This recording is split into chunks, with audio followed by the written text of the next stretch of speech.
Hello student, আমরা আজকে class 12-এর capacitance বা ধারকত্ব চ্যাপ্টারের একটি বিষয় নিয়ে আলোচনা করব। সেটি হচ্ছে discharging of A capacitor through a resistance. অর্থাৎ একটা রেজিস্ট্যান্সের মধ্য দিয়ে একটা ক্যাপাসিটারের যে দুটো তড়িৎদ্বার ধনাত্মক এবং ঋণাত্মক, সেটাকে যদি আমরা একটা কন্ডাক্টর এবং একটা রেজিস্ট্যান্সের মাধ্যমে যদি যুক্ত করি,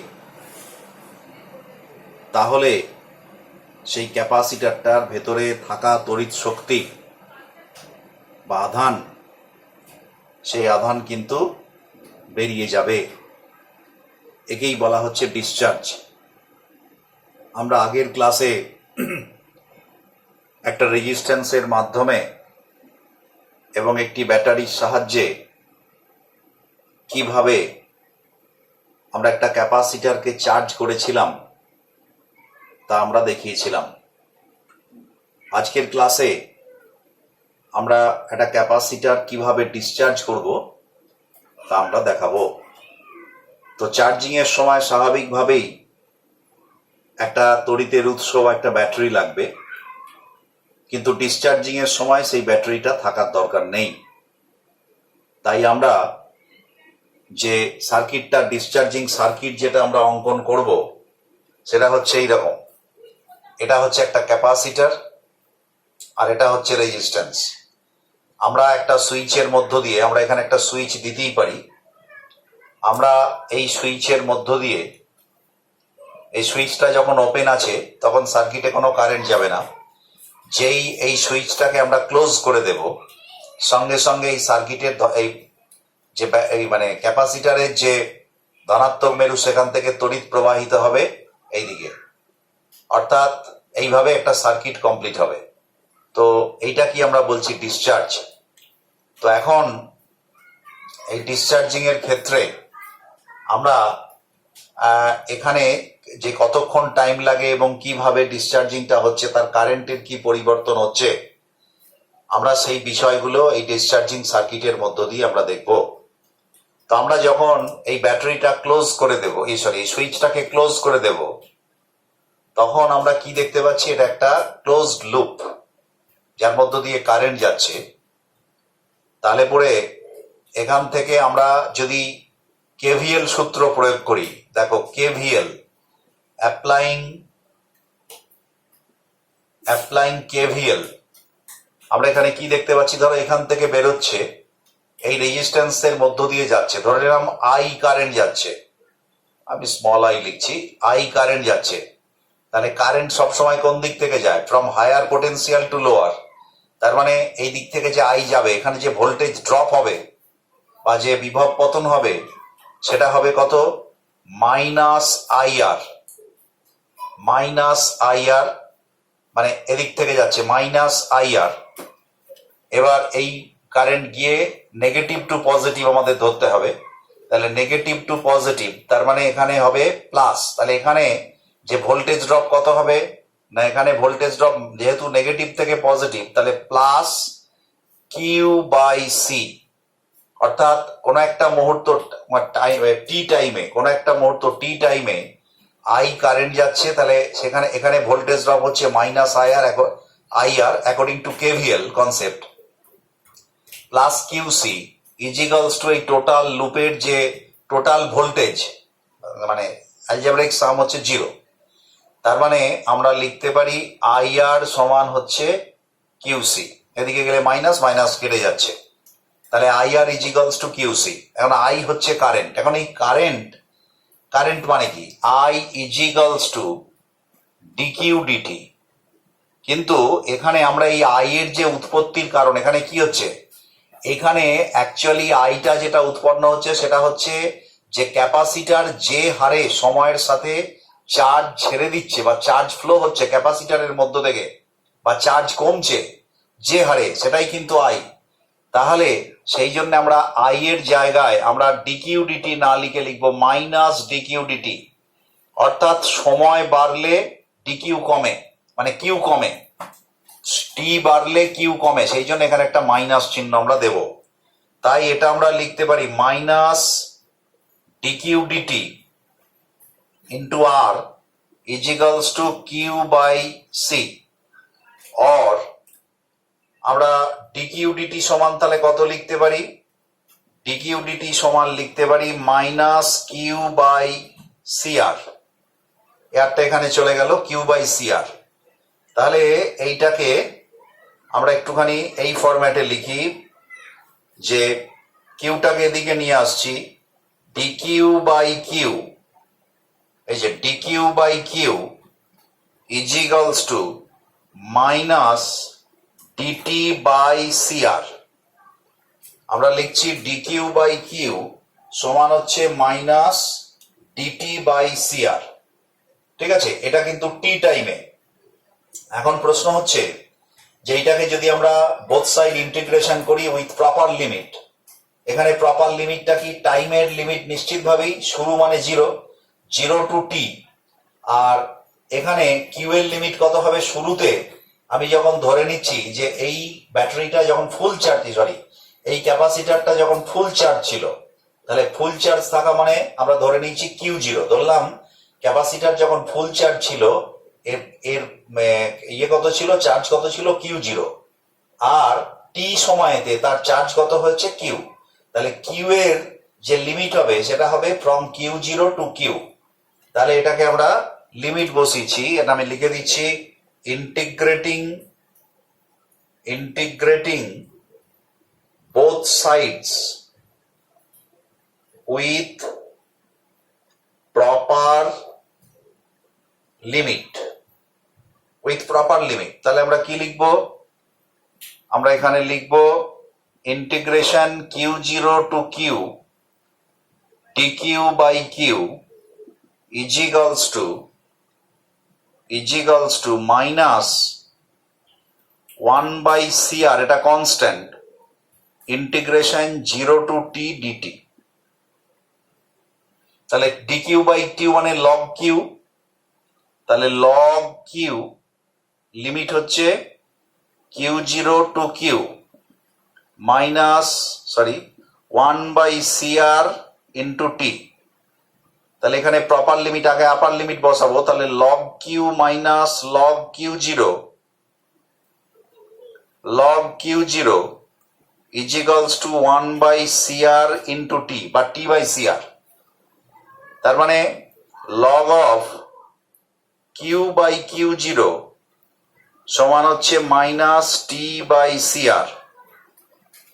লগটা আমি যদি তুলে দিই তাহলে কি হবে, এরপরে আমি এই জায়গাটায় লিখছি, তাহলে Q by Q0 সমান, এটা যেহেতু ই বেস তাহলে e to the power minus t by CR, or Q is equals to Q0 e to the power minus T by CR, and this is the value of Q after a time T। অর্থাৎ এই ক্যাপাসিটারকে যখন আমরা একটা আর এর রোধের মধ্য দিয়ে যখন আমরা এটাকে ডিসচার্জ করাবো, তখন টি টাইম বাদে এই ক্যাপাসিটারের চার্জ কত হবে না, Q is equals to Q zero into e to the power minus t by CR. এখন আমরা চার্জিং এর সময়তেও দেখিয়েছিলাম যে টিআর হচ্ছে একটা টাইমের একটা ডাইমেনশন হচ্ছে টাইম, কারণ আমরা আবার একবার দেখিয়েও দিতে পারি যে সিআর, ধরো সিআর, সি মানে হচ্ছে কিউ বাই ভি, আর আর মানে হচ্ছে আই আর, আর মানে হচ্ছে ভি বাই আই, তাহলে ভি ভি কেটে গেল, তাহলে কিউ বাই আই, তার মানে কিউ বাই আই মানে আই টি বাই আই, তার মানে দ্যাট ইজ ইকুয়াল টু টুই, তার মানে সিআর এর ডাইমেনশন হচ্ছে টি। তো এই টাইমটাকে আমরা টাউ সি ধরবো, বা শুধু টাউ ধরতে পারো, টাউ সি ধরা হয়, টাউ কনস্ট্যান্ট বলে, টাইমকেও টাউ দিয়ে প্রকাশ করা হয়। তাই এটাকে আমরা এইভাবে লিখতে পারি, আমরা এটা লিখতে পারি or Q is equals to Q zero e to the power minus t by tau C. এই টাউ সি কে বলা হয় time constant of this circuit, time constant of this circuit. এখন এই টাউ সির ভ্যালুটা আমরা এখানে বার করতে চাইছি, বা টাউ সি জিনিসটা কি আমরা একটু দেখে নিই। তাহলে আমরা যেটা বুঝলাম যে এইভাবে এক্সপোনেনশিয়ালি এটা হচ্ছে ইয়ে করবে, মানে আস্তে আস্তে ডিসচার্জ হবে। তো আমি এই অংশটা মুছে দিয়ে আমি এটা দেখাই। এই অংশটা যদি আমরা মুছি তাহলে আমরা দেখতে পাচ্ছি যে Q equals to Q zero e to the power minus tau t by tau C. এখন যদি এটাকে আমরা গ্রাফিক্যাল রিপ্রেজেন্টেশন করি, যখন টি এর মান 0 তখন Q equals to Q zero, এদিকে কিউ প্লট করছি আর এদিকে টি প্লট করছি। তাহলে এখানে কিউ জিরো এখান থেকে স্টার্ট হচ্ছে, সময় যত বাড়ছে টি এর মান যত বাড়ছে কিউ এর ভ্যালু তত কমছে, অর্থাৎ এইভাবে কমবে, এইভাবে কমতে থাকবে এবং এটা আলটিমেটলি টি অক্ষের সঙ্গে মিলিত হবে কোথায়? ইনফিনিটিভে। অর্থাৎ ইনফাইনাইট টাইম পরে কিউ ইজিক্যালস টু 0 হয়ে যাবে। তার মানে তখন কোনো চার্জ আর থাকবে না, তখন সম্পূর্ণ ডিসচার্জ হয়ে যাবে। তা এখন এই ইনফাইনাইট টাইম বলতে কত সেটা তো আমরা বুঝতে পারি না, তাই এখানে এই টাইম কনস্ট্যান্ট এই কনসেপ্টটা এখানে নিয়ে আসা হয়। তো টাইম কনস্ট্যান্টটা কিভাবে আমরা করতে পারি আমরা একটু দেখে নিই। টাইম কনস্ট্যান্টের যে কনসেপ্ট সেটা হচ্ছে আমরা এইভাবে বলতে পারি যে ধরো if t equals to tau C, যদি টি এর মান টাউ সি হয় তাহলে কি হতে পারে? এই যে এখানে আমরা যদি বসাই তাহলে Q equals to Q zero e to the power minus tau C by tau C, that is Q equals to Q zero e to the power minus 1, e to the power minus 1। তার মানে হচ্ছে তোমার ই to the power minus, তার মানে Q zero equals two আমরা লিখতে পারি Q zero into 1 by e. এবার ই এর মান তোমরা জানো, Q equals to Q zero by, আমি ওপরেই লিখছি Q zero by e. E এর ভ্যালু হচ্ছে 2.718। এখন এইটাকে যদি আমরা এরকম ভাবে করি যে তার মানে দ্যাট ইজ ইকুয়াল টু, এটাকে যদি উঠিয়ে দিই তাহলে 0.368 কিউ জিরো, 0.368 কিউ জিরো। তার মানে Q equals to 0.368 Q zero. এটা যদি পার্সেন্টেজে করি তার মানে Q zero equals to Q equals to 100 দিয়ে গুণ হবে, তার মানে 36.8% অফ কিউ জিরো। তার মানে এটা কোথা থেকে পেলাম? 36.8, 100 দিয়ে গুণ করলে এটা পার্সেন্টেজে বলা যেতে পারে। অর্থাৎ যখন ডিসচার্জিং শুরু হচ্ছে তখন টোটাল ইয়ে হচ্ছে কত, চার্জ হচ্ছে ক্যাপাসিটারের কিউ জিরো। এবার সেই চার্জটা যখন 36.8% হবে, অর্থাৎ হাইয়েস্ট চার্জের অর্থাৎ ম্যাক্সিমাম চার্জের 36.8% হবে, যে টাইমটা লাগবে সেই টাইমটাই হচ্ছে এই যে টি এর জায়গায় টাউ সি বসি, তার মানে সেটাই হচ্ছে টাউ সি। তাহলে tau C is a time, tau C হলো একটা সময়, যে সময়ে একটা ক্যাপাসিটার তার ডিসচার্জিং এর সময়ে, যে সময় পরে তার অবশিষ্ট যে চার্জ থাকবে সেই অবশিষ্ট চার্জের পরিমাণ হবে হাইয়েস্ট চার্জ অর্থাৎ ফুল চার্জের 36.8%। তো এটাই হচ্ছে টাউ সি এর সিগনিফিকেন্স। তো তাহলে আমরা দেখতে পাচ্ছি যে তার মানে এখানে যদি 36 ধরে এটা কিউ জিরো হাইয়েস্ট, এর 36 পয়েন্ট মানে ধরে নাও মোটামুটি আমি যদি পয়েন্টটাকে এরকম জায়গায় ধরি, তার মানে এটা হচ্ছে আমি কিউটা একটু ওপরে লিখছি, এটা হচ্ছে 36.8% অফ কিউ জিরো। তার মানে এই যে সময়টাই হচ্ছে টাউ সি। এই সময়কালে এইখানে আসছে চার্জটা, এই চার্জটা মানে কত? 36.8% অফ কিউ জিরো, অর্থাৎ মূল বা হাইয়েস্ট চার্জের 36.8%। তাহলে এইটা হচ্ছে টাউ সি। তাহলে আমরা দেখতে পাচ্ছি যে ডিসচার্জিং এর সময় একটা ক্যাপাসিটার সে আস্তে আস্তে এক্সপোনেনশিয়ালি একটা যদি আর এর মধ্য দিয়ে আমরা যদি ডিসচার্জ করি তাহলে এক্সপোনেনশিয়ালি তার চার্জটা হারায়। কিন্তু যদি আমরা আর না নিয়ে আমরা যদি একটা জিরো আর এর অর্থাৎ একটা সরাসরি কন্ডাক্টর দিয়ে যদি একটা ক্যাপাসিটারের দু প্রান্ত যুক্ত করে দিই তাহলে ইনস্ট্যান্টলি এর চার্জটা জিরো হয়ে যায়। সেক্ষেত্রে আমরা সরাসরি এরকম একটা গ্রাফ আমরা ভাবতে পারি যে এদিকে টি এদিকে কিউ জিরো, এটা সরাসরি এরকম, অর্থাৎ এই এক্সপোনেনশিয়ালি এটা হবে না, সরাসরি কার্ভটা চলে এরকম হয়ে যাবে, অর্থাৎ কোনো সময় লাগবে না। তো এটা হচ্ছে ডিসচার্জিং। এইবারে আমরা দেখব যে ডিসচার্জিং কারেন্ট, অর্থাৎ শুরু থেকে যখন আমরা শুরু করলাম ডিসচার্জিং করতে, তার মানে যখন ম্যাক্সিমাম চার্জ ছিল সেখান থেকে আস্তে আস্তে চার্জ কমছে এবং তার সঙ্গে চার্জ কমার রেটটা কেমন, চার্জ কি রেটে কমছে, এই যে ডিকিউ ডিটি কত, হ্যাঁ, তো সেটাই হবে কারেন্ট। সেই সার্কিটের কারেন্ট আমরা এখন একটু বার করে নেব। দেখো, তাহলে এটা মুছে দিচ্ছি।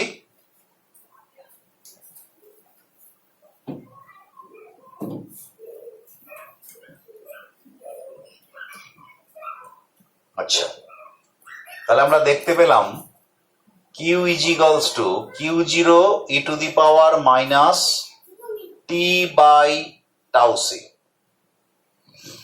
এখন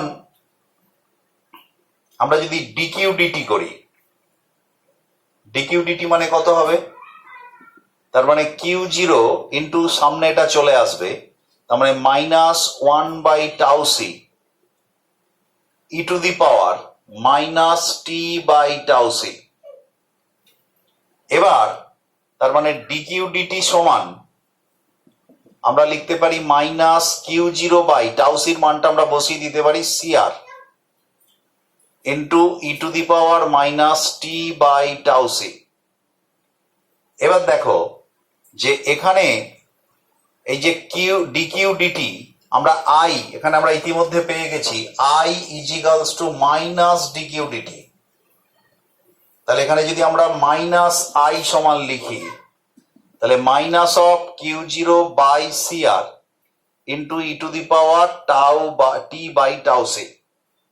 তাহলে পরে মাইনাস মাইনাস চলে গেল, তাহলে আই ইজ ইকুয়ালস টু এখানে Q zero by R C, it is a constant and this is called I zero e to the power minus t by tau C. তার মানে আমরা কি দেখতে পাচ্ছি, এটা হচ্ছে ম্যাক্সিমাম কারেন্ট যখন টি এর মান জিরো, টি এর মান জিরো মানে এটা ওয়ান, তার মানে I equals to I zero. তার মানে চার্জিং যখন শুরু হচ্ছে, ডিসচার্জিং যখন শুরু হচ্ছে তখন কারেন্টের ভ্যালু হচ্ছে ম্যাক্সিমাম। সময় যত বাড়ছে তত কারেন্টের ভ্যালু আস্তে আস্তে কমতে থাকছে এবং টি এর মান যখন ইনফিনিটিভ তখন আই এর মান জিরো, অর্থাৎ এক্সপোনেনশিয়ালি ডিক্রিজ করছে। সেই একই রকমের গ্রাফ এখানে হবে। এটা যদি আই হয় আর এটা যদি টি হয়, এখানে আমি ধরলাম আই এর ম্যাক্সিমাম ভ্যালু আই জিরো থেকে ভ্যালুটা আস্তে আস্তে এইভাবে কমতে থাকবে, অর্থাৎ ই এর মতো, কিউ এর মতোই, এবং ইনফাইনাইটে এরা জিরো হবে, অর্থাৎ টি অক্ষের সঙ্গে এই কার্ভটা মিলে যাবে। তো এইটা হচ্ছে কার্ভের এটা। তো আমরা চার্জিং এবং ডিসচার্জিং দুটো বিষয়ই আমরা দেখলাম। তো দুটো ক্ষেত্রেই কিন্তু আমরা যখন চার্জিং করেছিলাম তখনও দেখেছিলাম যে চার্জিং এর শুরুতে কিন্তু ম্যাক্সিমাম কারেন্ট, আর চার্জিং যত অর্থাৎ ভর্তি যত হয়ে আসছে তড়িৎ শক্তি দিয়ে ওই ক্যাপাসিটারটা, তত কিন্তু কারেন্টের পরিমাণ আস্তে আস্তে কমছে এবং এই একই কার্ভ আমরা দেখেছিলাম। কিন্তু পার্থক্যটা হচ্ছে এটাই যে চার্জিং এর সময় একটা ক্যাপাসিটারে কারেন্টটা যেদিকে সার্কিটে ছিল, ডিসচার্জিং এর সময় তার উল্টো দিকে। তার মানে একটাকে যদি আমরা প্লাস আই ভাবি, অন্যটাকে আমরা মাইনাস আই ভাবতে পারি। তাই চার্জিং কারেন্ট এবং ডিসচার্জিং কারেন্টকে যদি আমরা একসঙ্গে, দুটো কার্ভ কিন্তু এটা নেচারটাই, ডিসচার্জিং কার্ভ এরকম, আবার চার্জিং কার্ভকে যদি আলাদা করে আঁকি এইরকমই হবে, কিন্তু দুটোকে যখন আমরা কম্পেয়ার করে একসঙ্গে আঁকবো, যেহেতু দুটো ডিরেকশন আলাদা, তখন কিন্তু আমরা কার্ভটাকে এইভাবে দেখাতে পারি। দেখা যাক, চার্জিং অ্যান্ড ডিসচার্জিং কারেন্ট একসঙ্গে যদি আমরা আঁকি তাহলে আমরা এরকম ভাবে আঁকতে পারি।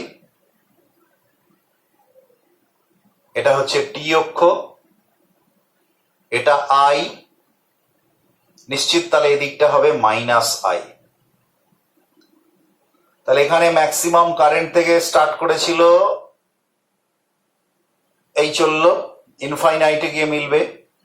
এই যে ম্যাক্সিমাম কারেন্ট, এটা হচ্ছে I0। এখানেও একইভাবে I0 থেকে স্টার্ট করবে এবং একইভাবে হচ্ছে তারা একই নেচারের, এই আবার জিরোর দিকেই যাবে এরা। এও জিরোতে, ইনফাইনাইটে জিরো হবে, এও জিরো হবে, কিন্তু ডিরেকশনটা আলাদা বলে এটা প্লাস দিক থেকে আঁকা হয়েছে, এটা মাইনাসের দিক থেকে। এটা হচ্ছে ডিসচার্জিং কারেন্ট,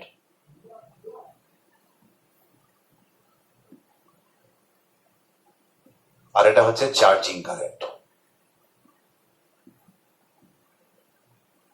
তো দুটো কারেন্টকে আমরা একসঙ্গে এভাবে দেখাতে পারি। তো এই হচ্ছে একটা ক্যাপাসিটারের ডিসচার্জিং এবং চার্জিং, তার কিভাবে হচ্ছে টাইম তার লাগে চার্জিং হতে, তার নেচারটা কি ইত্যাদি বিষয়গুলো আমরা দেখলাম। তো আজকের এই পর্যন্তই। ওকে, থ্যাংক ইউ।